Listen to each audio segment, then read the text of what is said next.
بسم اللہ الرحمن الرحیم الحمد للہ وکفی وسلام علی عباده الذین اصطفى اما بعد اعوذ باللہ من الشیطان الرجیم بسم اللہ الرحمن الرحیم ألم يأن للذين آمنوا أن تخشع قلوبهم لذكر الله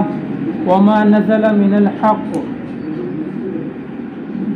وقال تعالى أولم نعمركم ما يتذكر فيه من تذكر وجاءكم النذير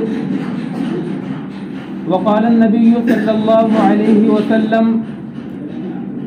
من حسن إسلام المرء تركه ما لا يعنيه او کما قال علیہ الصلاۃ والسلام۔ محترم حضرات اور معزز سامعین،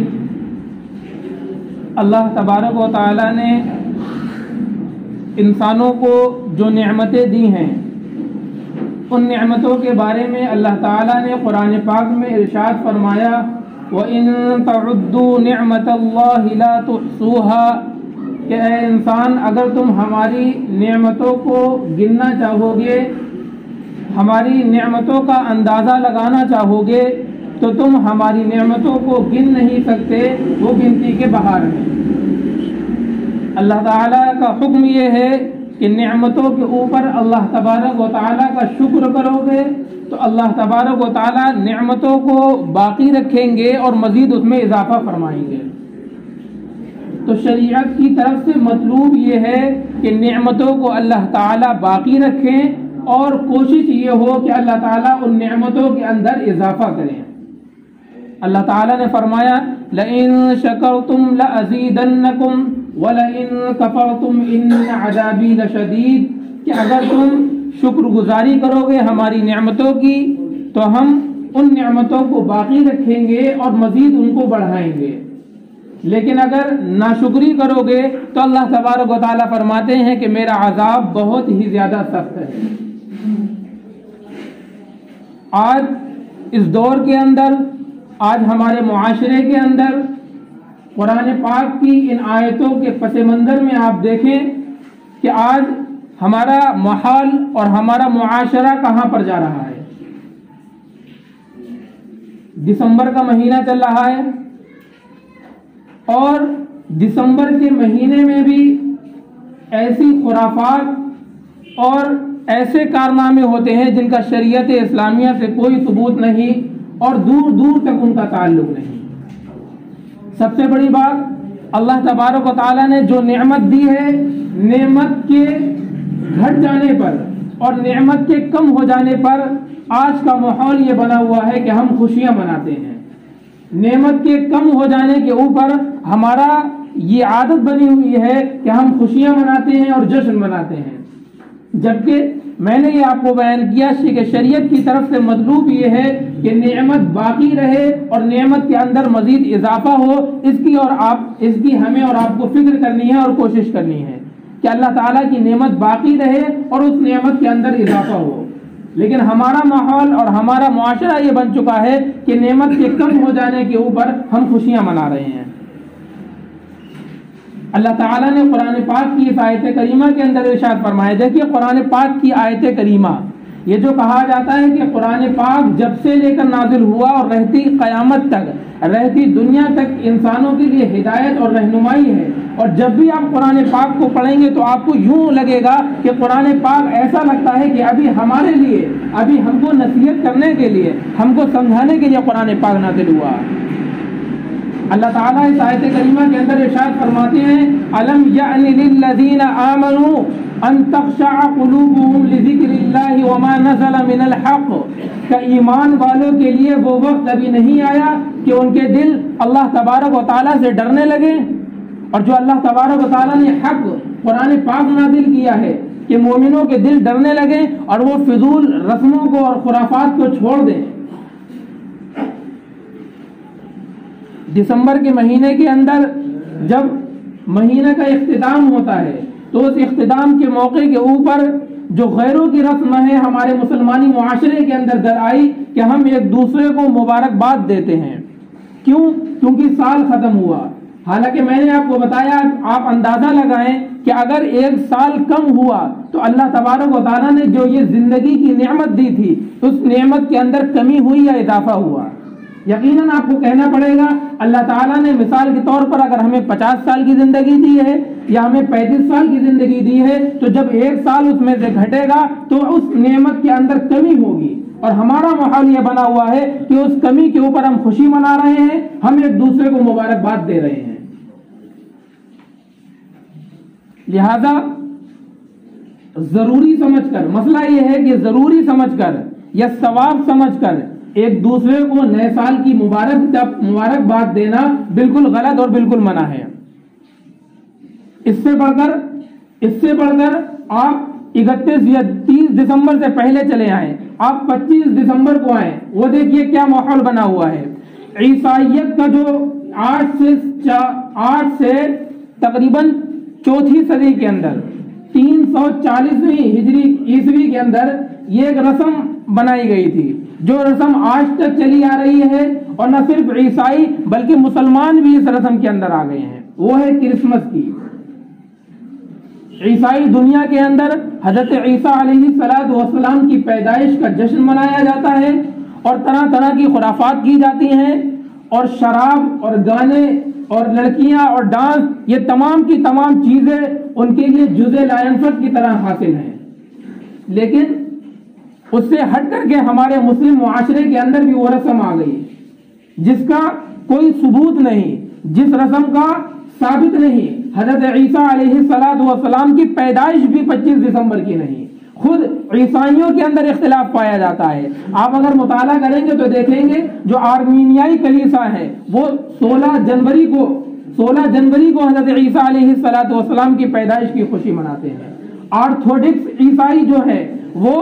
4 جنوری کو مناتے ہیں، اور یہاں پر 25 دسمبر کو منائی جاتی ہے. تو خود حضرت عیسیٰ علیہ السلام کی پیدائش کب ہوئی، ان کے درمیان میں اختلاف ہے. اگر اب قرآن پاک کا کوئی شخص مطالعہ کرے گا تو قرآن پاک نے بھی صاف طور پر بیان فرما دیا کہ حضرت مریم کو جو حمل ٹھہرا حضرت عیسیٰ کا، تو اللہ تبارک و تعالیٰ نے فرمایا کہ اس کو لے کر کے تم ایک کھجور کے تنے کے پاس میں چلی جاؤ. حضرت مریم وہاں پر چلی گئی.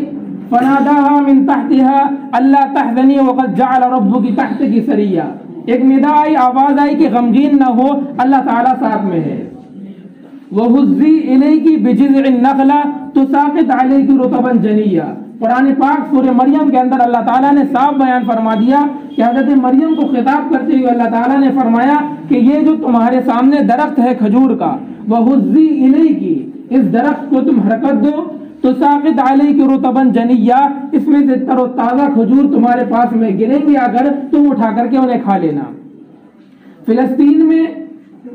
جو درمیانی گرمی کا موسم ہے، یعنی جولائی اور اگست کا موسم ہے، اس موسم کے اندر کھجور آتے ہیں. تو اب اگر آپ قرآن پاک کے اعتبار سے دیکھیں، حضرت اللہ تبارک و تعالیٰ نے حضرت مریم کو کھجور کھانے کا حکم دیا تھا اور ان کو کھجور کی نعمت عطا فرمائی تھی، اور آج فلسطین کے اندر جولائی اور اگست یعنی جو گرمی کا موسم ہے، اس گرمی کے موسم کے اندر کھجور نکلتے ہیں. تو قرآن پاک کے اعتبار سے بھی 25 دسمبر حضرت عیسیٰ علیہ السلام کی تاریخ پیدائش غلط ہے. تو ایک جو جھوٹی تاریخ پیدائش گھڑ لی گئی ہے، اور اگر فرض کر لیں کہ آپ کی پیدائش 25 دسمبر ہی کیوں نہ ہو، تو حضرت عیسیٰ کی پیدائش جس کا قرآن اور حدیث سے کوئی ثبوت نہیں، ایسی پیدائش کے موقع پر جشن منانا اور اسلامی رسومات کے خلاف اس کے اندر کارنامے انجام دینا،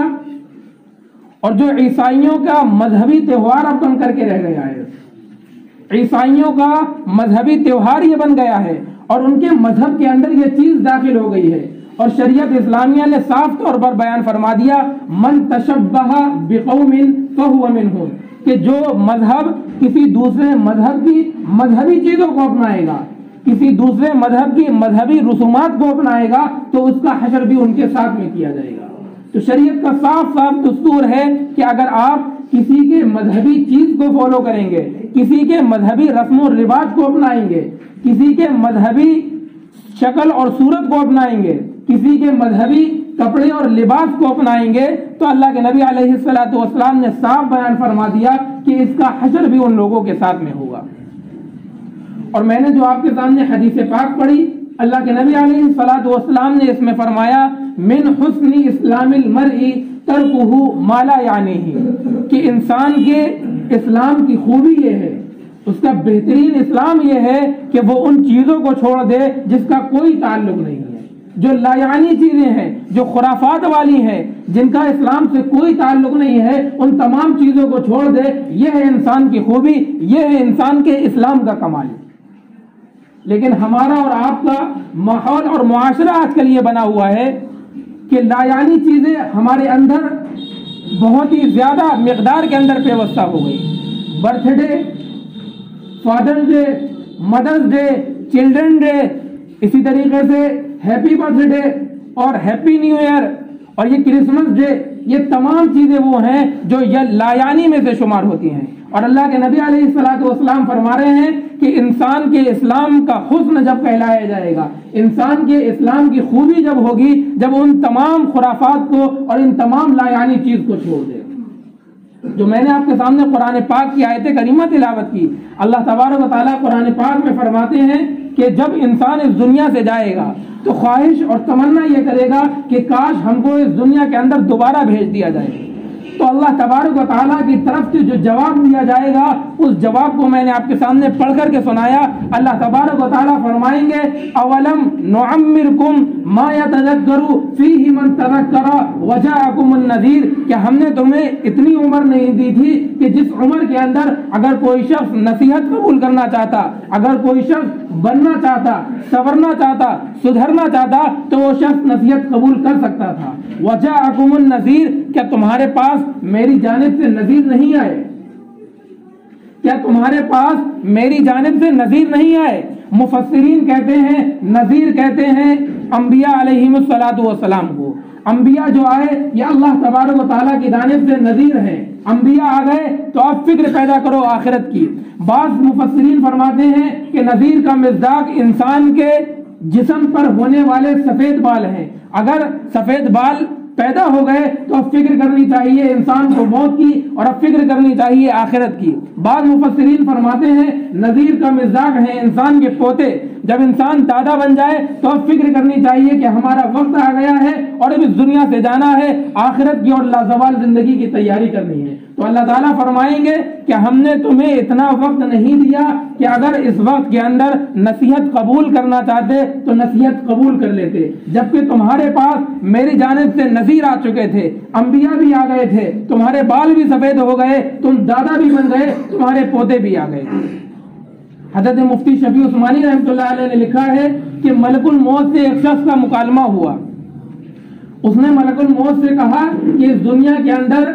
اگر کسی کے اوپر کوئی وارنٹ جاری ہوتا ہے یا اس دنیا کے اندر کسی کے خلاف کوئی مقدمہ ہوتا ہے تو اس کو پہلے سے بتا دیا جاتا ہے، اس کو نوٹس دے دیا جاتا ہے، وہ مقدمہ بازی کرتا ہے اور پھر فیصلہ ہوتا ہے اور سنوائی ہوتی ہے۔ لیکن ملک الموت سے وہ شخص خطاب کرتے ہوئے کہتا ہے تمہارا کیا معاملہ ہے؟ تمہارا جب من کرتا ہے تم آ جاتے ہو، نہ کوئی نوٹس ہوتا ہے نہ تمہارا کوئی پیغام ہوتا ہے، جب چاہتے ہو آ دھمکتے ہو اور لے کر کے چل گزرتے ہو۔ تو ملک الموت نے جواب یہ دیا کہ ہم نوٹس تو بہت بیچتے ہیں لیکن تم لوگوں کو پرواہ نہیں ہوتی،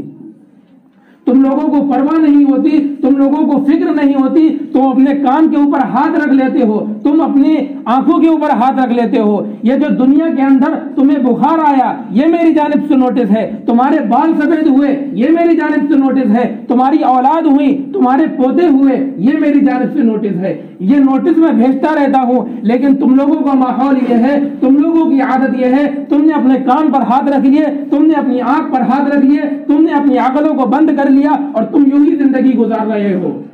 میرے جانب سے دیے گئے نوٹس کو تم اپناتے نہیں ہو۔ تو اللہ تبارک و تعالیٰ نے ان آیت کریمہ کے اندر ہم تمام لوگوں کو متوجہ کرنے کی کوشش کی ہے اور ہمیں مخاطب کرنے کی کوشش کی ہے، اے ایمان والو کیا وہ وقت ابھی نہیں آیا تمہارے دل اللہ سے ڈر جائیں؟ کیا اللہ تعالیٰ نے حق بات نازل نہیں فرمائی؟ دوسری جگہ اللہ تعالیٰ نے قرآن میں فرمایا وَأَنفِقُوا مِمَّا رَزَقْنَاكُمْ مِنْ قَبْلِ أَنْ يَأْتِيَ أَحَدَكُمُ الْمَوْتُ کہ اے لوگو خرچ کرو قبل اس دن کے جب اللہ تبارک و تعالیٰ موت دے دے گا اور انسان کہے گا ربی لولا اخرتنی الی اجل قریب، اے اللہ تعالیٰ مجھے اور مہلت دے دیجئے فاصدق میں سچ بولوں گا، میں سچائی کا پیکر ہو کر رہوں گا، واکم من الصالحین میں نیک اور فرما بردار اور مطیع بن جاؤں گا۔